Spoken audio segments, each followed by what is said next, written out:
Kitaon guys sa akong nga Vicks ti mo na ga Vicks kuya. Kay do ga relax bla ako nga ma-inhale kong Vicks guys ga relax ang akon bla nga mind. So pero migi kuya guys ga Vicks Vaporub. Okay? So bonano ni guys sa mga unod mga kontenido naman sa aton ng mga Facebook ug social media daw hindi lang niya guys intriguing nga pamilya kundi overwhelming na niya guys sa mga kung ano ni sila klase sang pamilya.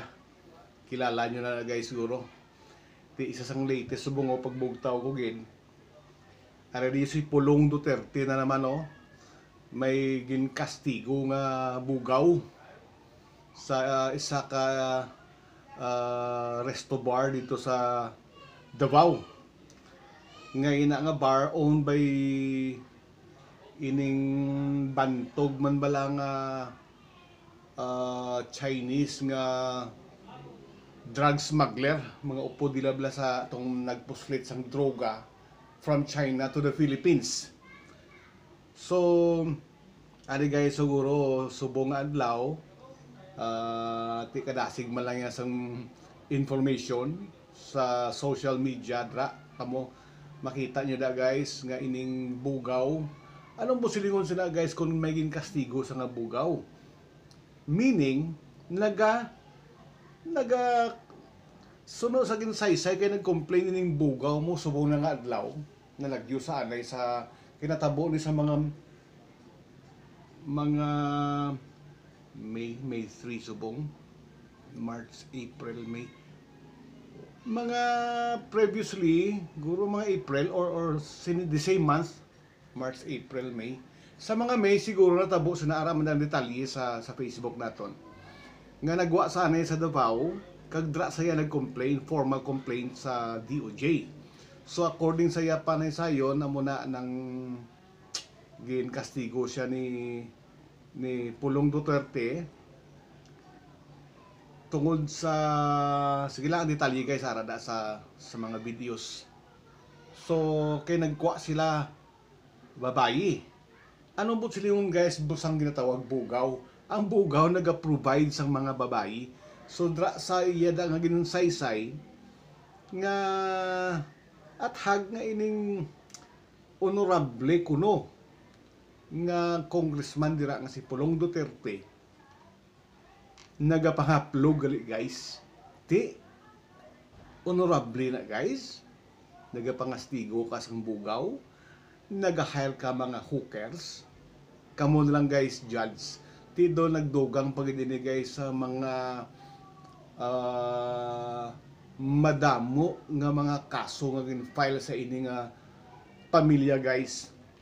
Ako ya guro I know damod ang mga DDS musika DDS ano naga-side bala sa mga Duterte. Wake up guys, tanawa bala. Kamo nga mga DDS bugtaw bala. Gamita lang niyo pang do your research and you will know. Amo na mo. What is the best thing kuno to protect yourself against anything under the sun? Ang sabat da guys, suno sa mga philosopher, the best thing to do is to know the facts. Tini mga especially mga DDS guys, why you do not do your research? Know the facts bala and you will know. Ako ito masuka damo nagijagahambal nga dapat ini nga pamilya ya palayaso na niya sa Pinas.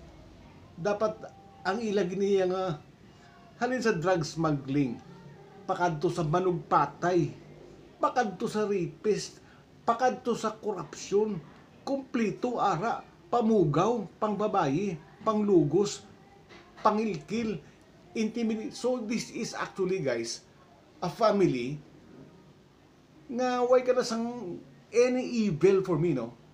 Nga ma-imagine do ara na tanan sa ila. So, amo na guys, wake up na ng tanan. Kaya doon na irate, magsiling ka irate, na iritar mo, no? Pagbugtaw ko, bag-una naman, hinimuan naman ni Pulong Duterte, ara naman sa social media, nangastigo naman siya sang bugaw. Silingon ang iyang lifespan. Ang lifestyle niya guys, inom, pagbabayi, tanan.